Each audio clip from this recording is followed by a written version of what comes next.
मेजर आमिर साहब नन पदे महफिल के द सवाबे सिर्फ ना बल्कि द मुख्तलिफ जिलों ना रागले मरगरी चेचा टोलो जमील खान सरा यो ताल्लुक हो यो अकीदत हो द कौमी वतन पार्टी मरकजी और सूबाई कायदीन द मर्दान द बुनेर द कुहाट द चासदे द रागले मरगरी और द सवाबे खुसूसन द मरगुज कली और दागो खुसूसी मरगरी दिल त मौजूद दी और दोस्ता सटोलो बेहद मशकूरम के पदे दावत मांदे द जमील खान पयाद के ता रेफरेंस के तासो टोल शरीक शुए दे नमक के पा सौबे प्रेस क्लब के यो रेफरेंस शिवो मेजर साहब पावे के मेहमान खुसूसी वकला बरादरी और टोल द सौबे खलक पावे के शामिल हूँ जमुंगा ख्वाहिश हो चेदा प्रोग्राम या पेखोर क्यों को या सवाबे के खास के और दलिलता द जमील खान रुणों और दागुई खपल पलवान हुए के खुदा मरगुस की उशी नमुंगा पेटे खुशहाल हो लिहाजा जक मुंगा दिल ता मरगुस के खुद औदाई और सही फैसला बा जक चे जमील खान ददे किलियो ददे किली यो फर्जंदो ददे किलियो नुमो खुदागो कम तरीके सरा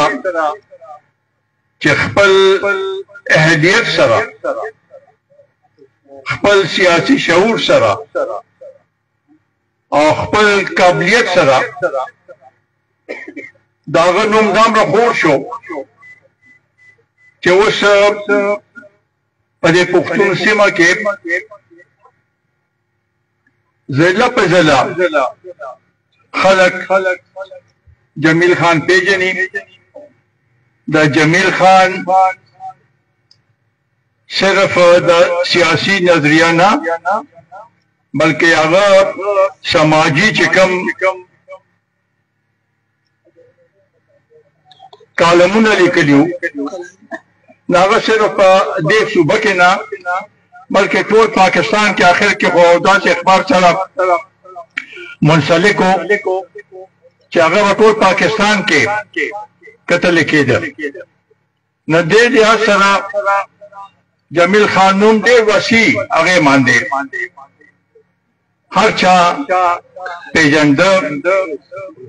और दे के शक निश्ता चियो नजरियाती सियासी कारकुनों सियासत के जदोजहद करो और मां सरा पे दो हवालों सरा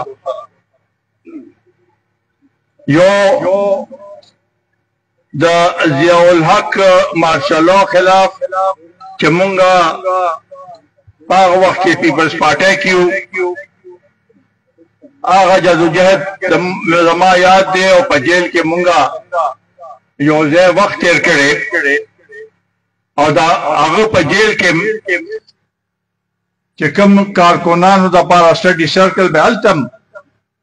मुनक्कद कोल नागा दागे नमुंगम देर जकड़ी दी और ब्या पर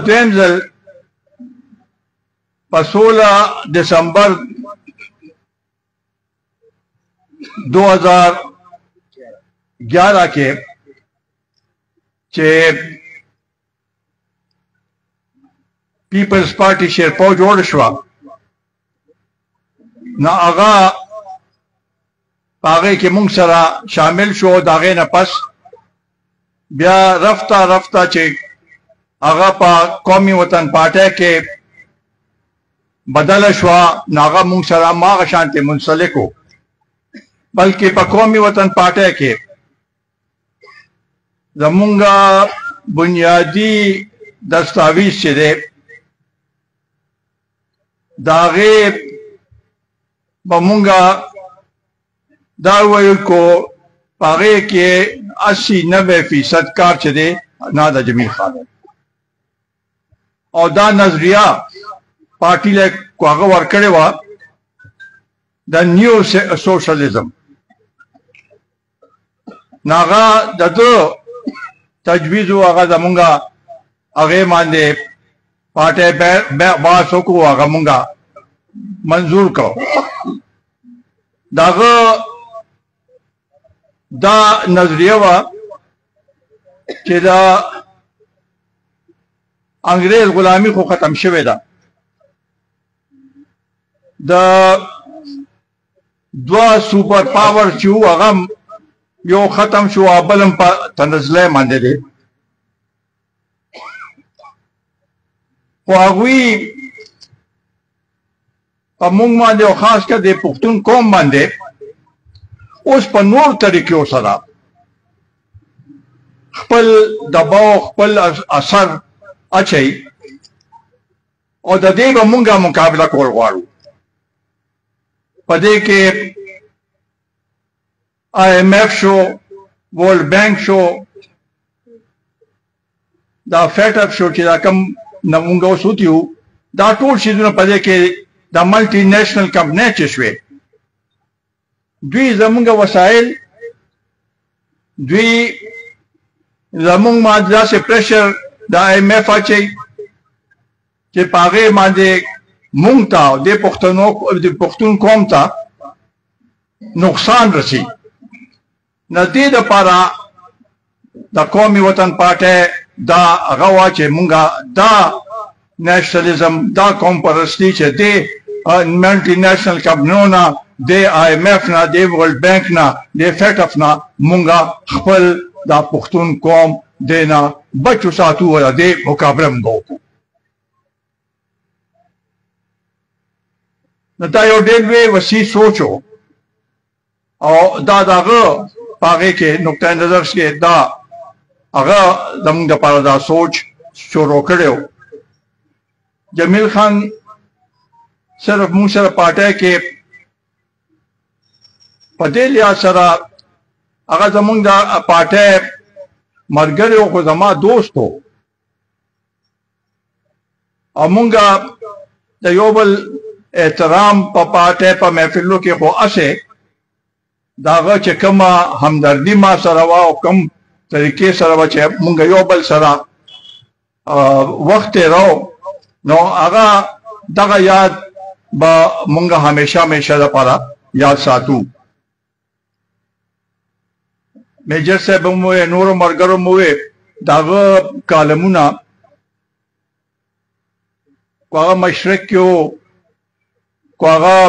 آج کې و کو بیا وروستو هغې کې و نو په مختلف موضوع باندې هغه کالمونه لیکلي دي او زما دا خواهش دی چې مونږ دا ټول کالمونه را یوځای کړو او دا کتاب چې په شکل کې دا مونږ را یوځای کړو او د قوم ته د قوم راتلونکي نسلونو لپاره دا محفوظ وساتو چې هغوی په دې باندې هغه وکړي مطالعه وکړي او دا زموږ لپاره یو لویه نظریه به یو د هغه نوم به په دغه لحاظ سره جمدي ریفرنس پکېږي د هغې سره چې جمیل خان په دې باندې دا لیکلو په دې باندې دا لیکلو په مختلف هغه باندې موضوع باندې هغه د هغه چې و تعلیم چې و هغه ډېر وسیع و دې کې شک نشته چې د هغه کم سوچ او تعلیم و نو هغه ان شاء الله تعالی موږ غواړو چې زموږ راتلونکي نسلونو ته داغه دا پیغام ورسي. هغه دا جمهوریت او رول آف لا او د پښتون قوم د حقوق او تحفظ لپاره همیشه आवाज اوچت کړی دی او زما په خیال په دې باندې کو مونږه مخکې لاړ شو نه په دې ملک کې چې کوم صورتحال جوړ دی د الیکشن نه مخکې د ټولو دا نظریه وه دا سوچ و چې دا الیکشن وشي نه په ملک کې به سیاسي استحکام راشي. خو تاسو ولیدله الیکشن نه پس د عدم استحکام کې دامره وسیع پیمانه کې هغه شو چې اوس نن سبا دې ته حالت رسېدلی دی چې د خیبر پختونخوا نه څوک اسلام آباد ته یا پنجاب ته ځینو رکاوټونه ورته را پیدا شوي. او زما دا خیال دی چې دا په یو منصوبې تحت و تاسو ګورئ و دا الیکشن دی او کو تیر الیکشن دی. معافي غواړم خفه کېږئ به نه کو څه خبره ده سیاسي هغه باندې لږ هغه شي خو زه کوشش وکوم چې لږ متعدل دي. تیر الیکشن کې 2018 الیکشن چې وشو ناغې نه پس هم دا سیاسي عدم استحکام هغه وخت یو پارټي په حکومت کې راغله نو ټول په اپوزیشن کې وو هغوی ویل چې دا الیکشن چې دی دا د RTS فیل کېدو نه پس دا نتیجه بدله شوه. دې ځله چې الیکشن وشو نو هغې نه پس دا فارم 47 والا خبره راغلی چې بھئی فارم 47 کې ټول رد و بدل راغی. خو دا ټول چې چا انجینیر کړي دي یا چې چا دا منصوبه جوړه کړې ده نو د هغوی خپل مقاصد دي. هغوی نه غواړي چې د ملک کې استحکام راشي چې عدم استحکامي نو ټول اختیارات په هغوی سره هماغه خلکو سره به اختیارات یو هغوی خپل من مانی بچوي. تیر ظلم او اوسم عجیبه خبره ده چې هغه وخت کې یو پارټي چې راغله هغه وی چې مونږ فوج په یو پیج باندې یو. نن هماغه خبره چې کوم اوس وزیر اعظم دی هغه وایي چې د فوج سربراه چې دی هغه ټوله کې پس دننه ښه سړی اړوشتی نه دا ټول هر څه چې دی دا هر څه چې دی په هر ځای کې د هغه تعریفي. بیروني ملک نم چې خلق راځي وزیر اعظم راځي نور څوک راځي نو پرایم منسٹر او صدر څخه ملاویږي خو ورسره یو هغه دوره د GSU ضرور کوي ځکه چې هغوی وایي چې اصل طاقت هلته دی. چا د هیلری کلنټن نه تپوس وکړو چې دا ډیپ سټیټ څه شی دی نو هغې ورته ووایي چې ډیپ سټیټ هغه دی چې کوم پاکستان کې دی. ظاهراً خو مورې ناست دی خو اصل طاقت چې دی هغه رستو دی بل چا سره دی. نو دې دپاره زما په خیال چې څو پورې مونږ ټول سیاسي پارټۍ دا عهد ونه کړو چې د ملک کې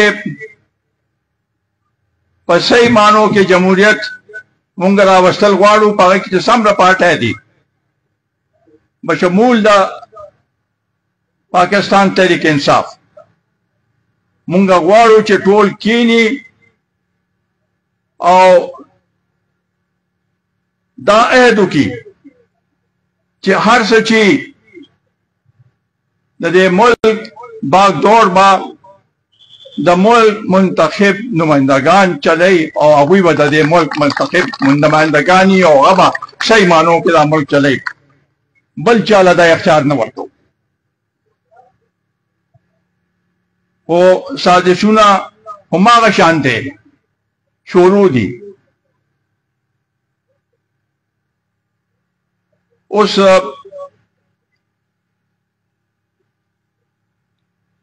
سپریم کورټ کېدای شي چې لږ خپل هغه یو سټانس اغشتی یو هغه اغشتی دی چې هغه ځان نیوټرل کړی دی هغه هم دوی ته هغه شانتې د دوی په تصور کې او په دوی په نظریه کې دا ټیک نه دی نو دا کوم اوس چې وکیلان صاحبان ناست دي زه د هغوی نه زیات نه پوهېږم هغوی ښه پوهېږي خو دا دې وخت کې د دې آئینی ترمیم ضرورت څه پیښ شو دا صحیح ده آئین کې ترمیم کول پکار دي دې نه مخکې چې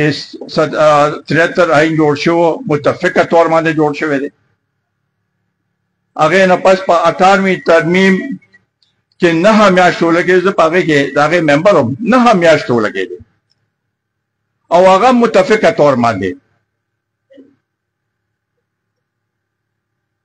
98ویں ترمیم جوړ شوی په هغې کې سیول سوسایټۍ نه مونږ پکې تپوسونه کړو وکلا صاحبان هم پکې تپوسونه کړو مختلف رائے مغشتې و هغې نه پس یو متفق ټولې پارټۍ په هغې کې موجود وي او هغه آئین 18ویں ترمیم چې دی متفقه طور باندې منظور شو بعضې ججانو صاحبانو په دې باندې کمنټ کړو چې دا څنګه آئینی ترمیم دی چې په 15 منټه کې د اسمبلی نه پاس شو 15 منټه کې ځکه پاس شو چې 9 میاشتې په هغې کې کار شوی 9 میاشتې په هغې باندې ټول پارټۍ یو ځای چې متفق شو نو اسمبلی ته یې روړو او هغې نه پس هغه اسمبلی پاس کړ نو مونږ به همدا غواړو چې د شپې 12 بجې د شپې په تیاره کې تاسو څنګه په کوم بنیاد باندې آئینی ترمیم کوئ چې ستاسو زړه کې څه دي روی باسئ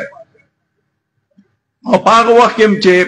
د شپې هغه کېده نو ټولو سیاسي پارټو خو هغې کې هلته اسمبلی کې ناست خو چا ته هم پته نه وه چې څه آئیني ترمیم کېږي نو داسې طریقه خو نه ده پکار کو هغې کې هر څه چې دي تاسو میدان ته روباسئ ولې تاجي کوئ پرېږده چې خلک هم په خپل رای ورکړي او هغې نه پس یو متفق هغه شي نه هغه به قایم وي خو تادیه کې کېږي هغه آئینی ترمیم چې دی هغه به دیرپاني دې باندې زموږ وکلا ورونو هم خپل موقف شته او زموږ هم دا درخواست دی چې په صحیح سمت کې دا ملک روان شي دا نشي کېدی چې یو اداره به دا ټولو ادارو د پاسه هغه خپل حکمرانی کوي او د نور ادارې چې دي هغه د هغوی لاندې دا نشي کېدی هر یو ادارې خپل په آئین کې 73 آئین کې چې څه دي هماغې مطابق چلېدل پکار دي نو را به شو د څو ورځې مخکې چې دا کوم هغه وشوه بلکل دا خبره صحیح ده چې دې کې د اپوزیشن هم غلطي وه او د حکومت هم غلطي وه تاسو کنټینر یې دام را کېښودې 600 کنټینر یې هم څه په مفت خو به نه راغلی په دې هم خرڅ شوی دی دا بل ورځ د اتوار پر ورځ تلم نو 15 غنټه کې د اسلام آباد ته رسېدلی او هغې کې په اسلام آباد کې دا زیاتتر خو محنتکش دي مزدوران یا ټول د پښتنو د دې ځای اوسېدونکي دي هغوی هم د سړکونو نه فاصل وي څوک یې نیولي دي څوک یې بې دخله کړي چې ځای دې ځای نه او ډېرې پکې نیولي دي دا شمار یې په دې پوره کړی دی نه یا دې پښتنو سره به دا دې طریقې سره زیاتې کوي چې کله د یو صوبې پنجاب هغوی وایي چې یاره دا په موږ باندې حمله ده داسې خبرې نه دي کول پکار زه خو په دې هم خفه شوم زه یو د پارټۍ چا سایډ نه اخلم طرفداري نه کوم په دې هم خفه شوم چې د پنجاب چیف منسٹر وایي چې یہ دہشتگرد تنظیم ہے نو یو پارټۍ ته چې ته دہشتگرد تنظیم ووایې او بیا څوک وایي یو ذمہ دار د پنجاب چیف منسٹر وایي چې یہ دہشتگرد تنظیم ہے نو زموږ خو دشمنان ډېر دي دا خبره خو سبا هندوستان وایي چې ګوره په خپل هغوی وزیر اعلی وایي چې دا هلته چې کومه پارټۍ ده دا دهشتګرد ده دغسې دا کوم پابندي چې په پی ټي ایم باندې ولګېده دا هم څه دانشمندانه فیصله نه ده کوم سیاسي خبرې چې په سیاسي هغې باندې کېناستو باندې دا خبرې حل کېدی شي په انتظامي هغې باندې دا خبرې نه شي هغه کېدی اوس چا دا خیال چې مونږ ډېر جشن مناو کو چې آی ایم ایف مونږ له هغه راکړه قرضه راکړه او چې ملک کې سیاسي انتشار دا آی ایم ایف هغه چې دی لون چې دی یا قرضه چې دا بس په کار راشي بنیادی طور باندې چې څو پورې ملک کې استحکام سیاسي استحکام را نشي دهشتګردي ختم نشي نو دا ملک په مخ کې نشي تللی دا دواړه شیدونه دلته دي اوس او خاص کر مونږ ته متاثر یو زمونږ معاشره خرابه شوې ده بالکل صحیح خبره ده هر ځای کې دا ایس او دا هر ځای کې دي دلته دا ګدونه مازه انډستریل سټیټ چې جوړ کړ هغه وخت ولا مراد ورکړل د پنجاب د سند نه کارخانه‌دار راغلل دلته کارخانې ولګولې مزدوران خو پکې محنت هغه خو پکې لیبر او دا هغه خو پکې زموږ خلکو دلته کېدل ټرالۍ پکې استعمالې دي هر یو کار پکې کېدل بالکل هغه شو تام دې دانشته تور باندې مونږ وروسته پاتې کول غواړي دغسې د بجلی مسله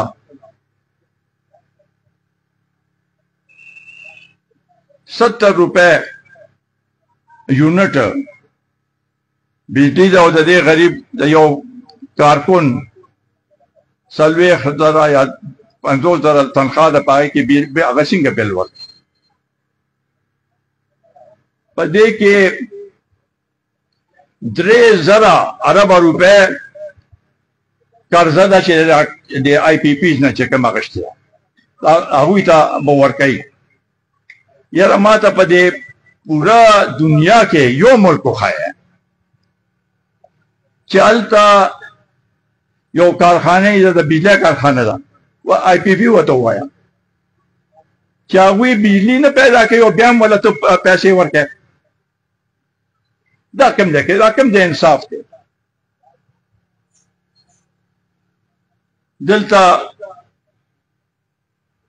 زمونږ صوبه ده اوبو نه بجلی پیدا کوي ارزانه بجلی ده زمونږ په دا وایو چې دا ټیک ده مونږ خو ارزانه بجلی پیدا کوو خو کم از کم مونږ سره دامره انصاف وکړي که نه چې یو را باندې لوډ شیډم کوئ هم را باندې بلونه کوئ او بیا وایي چې دا غله دي. داسې هغه ملک په دې لحاظ سره نه چلیږي، په دې کې دا کم نه کم ځای کې چې خامۍ دي دا خامۍ لرې کول ډېر ضروري دي. ګنې دا ملک به همدغه شانتې هغه په دې کې به نقصانات چې دی هغه د ټولو نقصانات. او دې صوبې کې پکار دا دی چې دا کم حکومت وخت دی نو جلسې ښه شی دی، دې کې بدیت نشته. احتجاج سیاسي هغه دی، عمل دی، او د خلکو د مسلو طرف ته هم لږ دهان ورکړی که نه. بل ورځ په کراچۍ کې د چینیانو باندې حمله وشوه، دې نه مخکې په شانګله کې په کوهستان کې حمله وشوه. د هغې اثرات دم راغلي چې اوس د دې ځله چې وشوه، مخکې چې وشوه د هغوی هغه وزیر راغی د چین، هغوی وایي چې پاکستان کې چې څو پورې سیکیورټي ټیک شوي نه، پاکستان کې چې څو پورې سیاسي د عدم استحکام یې دلته ترقي نشي کېدی او نه په دې ملک کې انویسټمنټ کېدی شي. او دې نه برعکس تاسو ګورئ افغانستان هغوی تسلیم کړی ملا نه دی، خو د چین هلته سفیر لګولی دی، هغه لاړ او هلته د هغې انټیریر منسټر سره میټینګ وکړو، وایي چې دلته زمونږ په هغې مطابق دلته امن دی او مونږ دلته سرمایه کاري کول غواړو. هلته 20 کاله داسې بند د تانبې هغه کانو هغه یې کولو کړو او په هغې باندې کار شروع کړو. نو خدای ته ګوره دا ملک همداسې مونږ کوچلو، دا په دې لحاظ سره بلکل ټیک نه دی چې مونږ دې صرف ډکټیشن اخلو او څوک د یو ځای نه د جیل نه ډکټیشن اخلي، څوک د بل ځای نه اخلي. دا دې طریقې سره دا ملک په وروستو ورځه هغه شي په وروستو لاړ شي. نو مونږ په دې هغې کې دا دوا وایي چې دا پښتون قوم ته چې کومې مسلې دي په دې باندې کم از کم ټول را یو ځای کېدل پکار دي او په مرکز کې چې کوم پارټي په حکومت کې ده دا د هغوی فرض جوړېږي چې هغوی ټول سیاسي پارټۍ سره خبرې وکړي او په یو هغې باندې پلیټفارم باندې راولي. خو هغه د فلسطین دپاره، غزا دپاره، کشمیر دپاره کېدی شي دا نور مسلې چې کوم زموږ دي په دې باندې مونږ ټول یو ځای کېدی شو. اوس وخت دی چې را یو ځای شو او که دا اوس ونه شو نو بیا دا خاص کر زمونږه صوبه به ټول خجات متاثرې دوی وایي چې یعنې په مهنګۍ کې کمی راغی، بلکل کمی نه راغلی. هماغه شانتې خلک همدغه شانتې ګرځي. نو که رښتې نه بجلي ګرانه ده، پټرول هغه دی، په غنمو وخت راشي نو هغې کې د بار نه غنم راشي د زمیندار چې هلک ډېر هغه هغه هم هغه ته معاوضه نه میلاوېږي. زمونږ تجارت افغانستان سره دی، کو تورخم دی، کو غلام خان دی، کو خرلاچي ده، کو چمن دی، دلته ټول پښتانه اوسېږي او هغه چې بند شي د ډېرو خلکو روزګار ورسره شي. دا دلته چې اوس دا سوره د هغه بند شو بالکل دا کنټینر ولګې دی نه چا نقصان شو د